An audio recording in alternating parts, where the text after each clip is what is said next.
This is Jonathan Yates with Wine Channel Television. Welcome to Capitol Hill for the bipartisan appeal of wine with Representative Mike Bost from the wine country of Southern Illinois. Representative, thank you for taking the time with me. John, thank you for having me on. You know, Representative, there was a recent article in Forbes that said there was a winery from Illinois, Cooper's Hawk, that is revitalizing the wine and restaurant industry. Does that surprise you? No, it doesn't surprise me at all. And the reason it doesn't is you know, we created the Illinois Wine Council in 1997. At that time, there was only 4 wineries that existed in the state of Illinois. Now there's about 100, anywhere, in any given day, 120 to 135 wineries because of the Wine Council investment back those years ago.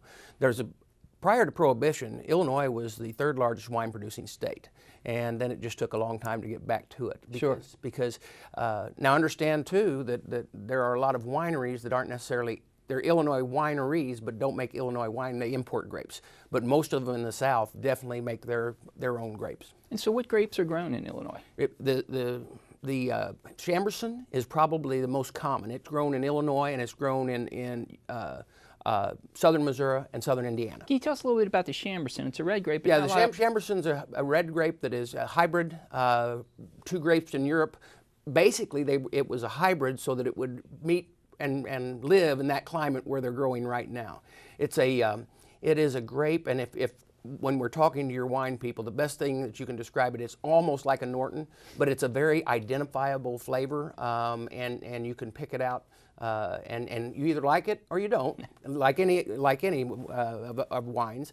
But there's other grapes. The Norton grape is also grown there, a couple others, but the dominant one is the Chambourcin. So do you see the Chambourcin becoming the signature grape of Illinois, like the Pinot Noir is the signature grape of Oregon? I think it will be, and they're already in competition worldwide and winning a lot of medals.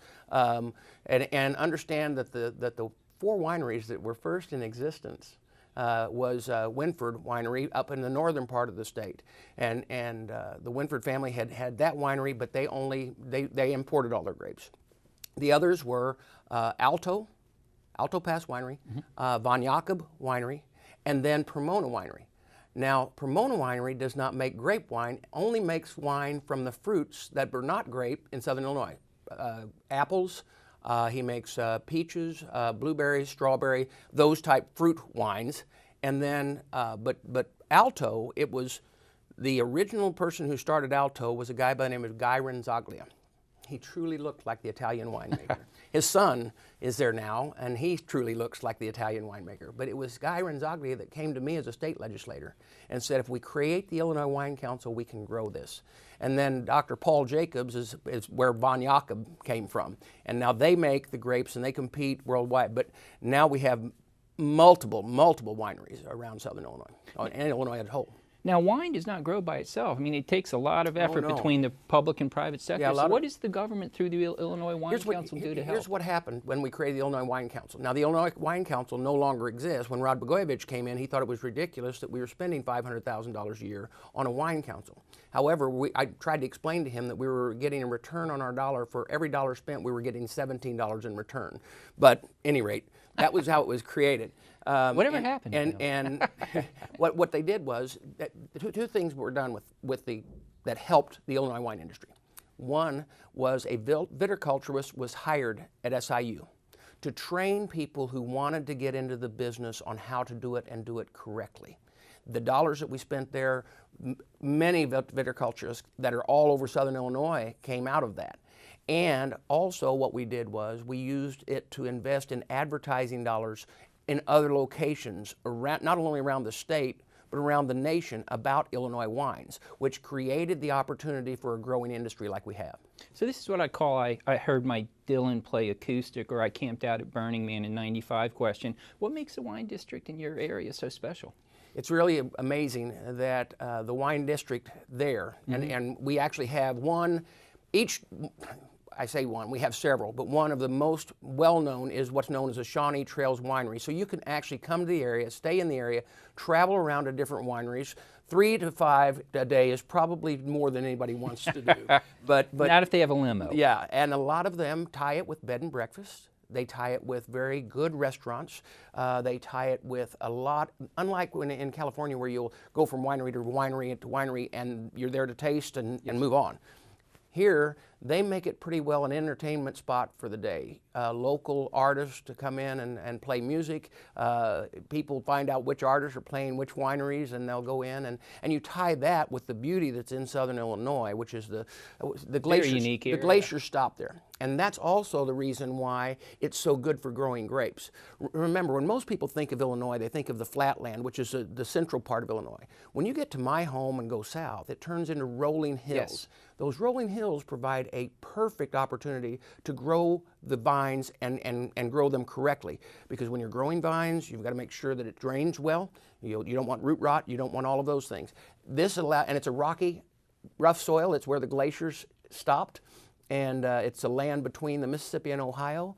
It's just beautiful, and that's why it's so unique for growing the grapes that way. Now, you have a unique background for a member of Congress, having served in the Marines, having been a firefighter, having been a small business owner. What led you to serve in the Marines? Being 18 years old and seeing a situation, and at 18 years old, you could think you could cure all the world's problems. My grandfather was a Marine, and then my uncle, who was in Vietnam, who was though he did not pass away, but he got hit by what we were in the Marine Corps refer to as the ultimate oxymoron, friendly fire. U.S. mortar round went off behind him. But I had grown up in a family that knew of the Marines. And whenever I was just out of high school, I had a motorcycle accident, and I was not in the family trucking business, driving a truck, and I was sitting by watching the TV when the Iran hostage situation broke out. And I went and joined the Marine Corps. Now, the Marines have a saying, every Marine a rifleman. What does that mean to you personally? Basically, every enlisted Marine is a basic rifleman first. That is, you're trained in many jobs, or whatever your specialty is going to be. I was an electronic specialist, a radar repairman. However, I was first trained on how to use a rifle, use it correctly, so if something would happen on the front line, something went wrong around the equipment, I was able to pick up a rifle and be a Marine, and I'm trained as a Marine. Marine officers are also all combat officers as well. Now, my cousin, he was a fighter pilot for the Air Force. Jay flew the Stealth for the 415th Air Tactical Squadron. His bandit handle was Jake the Snake, and the 415th is known as the Night Stalkers.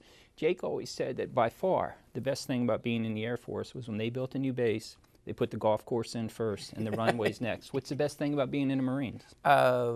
I'm not sure it's the base, I can tell you that. Of course, the advantage I had was my second base I was stationed at was Yuma, which was an Air Force base that had been given to the Marines. Apparently the golf course wasn't good enough. I'm not sure what that was about. But I was in 29 Palms, California, which is a lovely place in the winter, not exactly a real nice place in the summer. No. So what led you to become a firefighter after serving your country? I actually came home and was running the family trucking business and got involved in politics locally.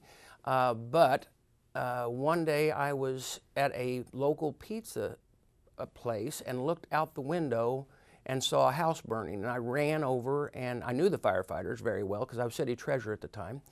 Ran over and started helping them. And my wife actually walked up beside one of the firefighters' wives, and she looked at her and said, or the wife looked at her, my wife Tracy, and said, "You know he's stuck now, right?"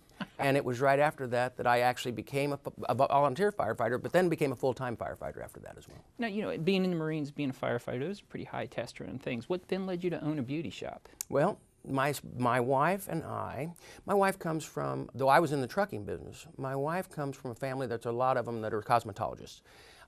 We had our children were up and coming, and there was an opportunity for us to put them in a Christian school, and we wanted to do that. And we had to figure out an income that would work, and my wife went to cosmetology school, and she worked in other people's shops for a while, and before about 4 years or so, we actually built our own shop, and she's been in the business over 30 years. So I guess, you know, after the decline of Marines to firefighters to beauty shop, it was inevitable you'd run for Congress. Exactly. So what led you to run for public office? Well, early on, right after coming home from the Marine Corps, running the family trucking business, there were some things that happened at the local level. I was reading the newspaper. I love to tell people now that, you know, you aren't reading on the internet. I was actually reading the newspaper because that's what you had then. Got upset over what was going on, got to griping. My wife walked into the family room, remember it very well, and she said, "What are you complaining about?" And I told her, and she says, "Either shut up or get involved." And it just never knew You know, you never know that something like that's going to happen. I ran for city treasurer, or at that time I ran for county board. I was one of only two members on two Republicans on a 14-member county board. Then from there I ran for city treasurer. I was asked to run for state rep. Chose not to do it for 2 cycles, but then there was a Democrat that was there who I thought all the world of, but he was stepping down, and I ran the first time for state rep and lost. Then wasn't going to do that again. And then 2 years after that, as a firefighter, I decided to go ahead and run again, and as I ran again that time and won, and held that seat, which was a very targeted seat because it had been a Democrat seat forever. And I held that seat for 20 years, and then I spent 10 years in leadership, and in the state of Illinois on the Republican side, and looked at the Illinois 12th and saw what was going on and was frustrated with the way I felt that the nation was headed at the time. Being in small business, you saw the problems that were happening. So I made that choice and prayed it out and waited out, and I thank heaven I have a family that is so supportive, because I don't know how I'd do it without them. So about half of the members of Congress now are lawyers. So your unique background as a Marine, firefighter, and small businessman, what advantages does that give you over the average member of Congress? You know, here's the advantage is, and I tell this to kids whenever I'm talking to school that are taking their government class, because so many times they ask, what degree should I get if I want to be involved in politics? I tell them, get them whatever degree gives you the best experience in life. Because remember, we're a representative type of government. And as a representative form of government, we can't be all from the same background. We have to be unique. And we have many unique ones here in Congress, and they come from every background. But we've proved over and over again we need a lot of people from small business because of what quite often happens with overburdensome government regulation and or overtaxation, and how it drives people out of being the small entrepreneurs that this nation is built upon. And that's probably the best thing, is that I can relate to that, and then the uniqueness of the industries that I've been in work real good with the committees I'm on, which is Ag, Veterans Affairs, and Transportation Infrastructure. So when you think of Illinois, you automatically think of Chicago, yet as you pointed out, you do serve on the Agricultural Committee. Yeah. What is your district like? How are you able to take care of their concerns? My district is really unique, and people have to understand that I'm way far away from Chicago. The northern part of my district is across the river from St. Louis. That's the northern part of my district, and it's 110 miles from my house. And then there's 60 miles further of my district on further south. My district is the area that is the suburbs for St. Louis, but also with that, the largest employer is Scott Air Force Base. The second largest employer is SIU, Southern Illinois University. And then the third would be agriculture, because once you get away from that area around the St. Louis area, it is smaller towns spread out all over between 11 and 1/3 counties. And it is great as far as like at agriculture. Well, and it's probably the most diverse agriculture, because in the northern part it's the grain and the wheat and corn, all of what you normally think for Illinois. But then, as what I described a while ago, you get down to below my home, it's a Shawnee forest, and in the Shawnee forest, that's where they grow apples and peaches, and they have the grapes, obviously. But then you go just a little further south, along the river, they grow rice. And actually, for the first time since the 1940s, we're hearing next year that someone is actually in the most southern county going to grow cotton. Now, how are you able to take care of the wine industry through the Agricultural Committee up here? Well, it's always great to be able to monitor how and where the Farm Bill might be able to benefit anybody in the business, the dangers that they have, as well as other people that produce crops. It's an advantage also to know that the small business side, because you can't be in that business without truly being in the unique small business. You can grow grapes, but if you have a small winery, it still falls under all those government regulations, and it's more of an oversight to make sure that nothing in government hurts them than helps them. And that, unfortunately, that's what I feel a lot of times. That's what I am doing here, is praying and working and making sure that you don't do any damage, because the American entrepreneur is a great thing. Just let them do it. and keep government out of their lives. You know, one thing I've noticed in doing these interviews is that water is a huge issue for the wine industry. Is that true in your district? Oh yeah, sure. You've got to realize that my district's very unique too, because we're fighting floods all the time. Though, remember, our wineries are more up on the hill. No one that I know of has any in behind the levee systems. That's more the grain farming, the rice farming, all of that. But it is a constant issue in agriculture to make sure of two things. One, that the river stays in the bank where it needs to stay so that the agriculture can exist away from. Right. And two, to make sure that the waterways with the locks and dams and that system continue to work, because that's how we get not the grape, but the grain commodities from central and northern Illinois through down to the Gulf and around the world where we sell it. Now, another thing I've noticed with the members of Congress I've interviewed here is they talk about how great it is to have such a proactive wine industry in their state. Is that you said they're helping you from doing any damage up here and giving you heads up and telling you what they need. Is it the same with the wine industry from Illinois? It is. It is. And let me tell you, I have a great working relationship. I know most of the winemakers. I know the people who have been in and been out of the business. I know the people who have been in the business a very, very long time. I know how they work together, and they do work together. It's not like a lot of other industries where you're trying to take over somebody else's business. When somebody starts a winery and wants to get involved, there is the same group of people that goes to them and says, "Harry, let us help you. Let us show you." There's an argument right now, or not an argument now, but it's been over the years from the guy that the first two wineries. And maybe many of the people listening know this. See, we have a very large deer population in my district. Oh, that's one of the biggest hazards for a winery is to right. keep the deer from eating your grapes. Dr. Paul Jacobs discovered that if you take the tube that was originally a plastic tube that covered and make sure that if the long light bulbs, if they broke, they would stay in the tube. So he would take those tubes, and when he would plant his vines, he would put them over it works like a greenhouse, and then they're up, already reaching towards the support wire, the trellis, by the time, and that way the deer won't eat it until it grows up and out. Now the argument was between him and Guy Renzaglia is that, Paul, you're making the vine grow too fast. It isn't developing the root base it needs to have the longevity. And Paul would look at Guy and say, "Guy, so you're saying that instead of my grape vine lasting 300 years, it lasts 180? He said, "I don't care." So there's Kristen, you know, if you're next to St. Louis, you got to be in craft beer country. Oh yeah, I mean, I'm not much of a craft beer kind of guy. I think I had a Sam Adams light at a baseball game once, and show you how long ago it was. I think the Orioles won, and Chris Davis hit a home run. So, but what's the craft beer industry like in your district? What's really wild is they're almost everywhere that the vineyards are. We have Paul Jacob, not only has a winery, but he has a brewery as well.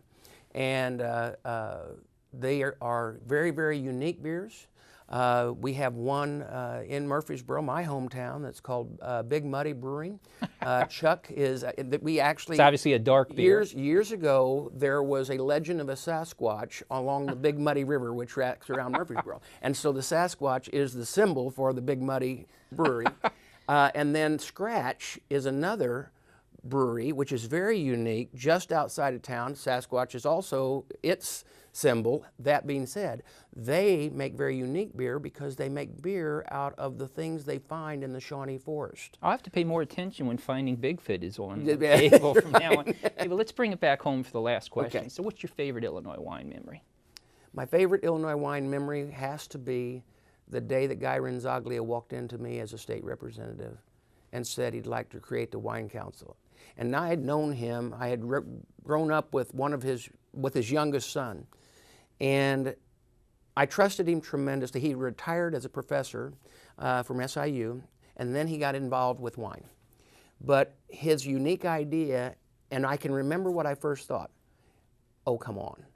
And then watching it grow to what it is today, there's not a better memory than knowing that idea put so many people to work and brings so much pleasure to everybody. It's always great to see the system work, isn't it? It is. Well, Representative, it's been a pleasure. Appreciate It's time to put a cork into this episode of the Bipartisan Appeal Wine. This is Jonathan Yates with Wine Channel Television. Thank you for joining us.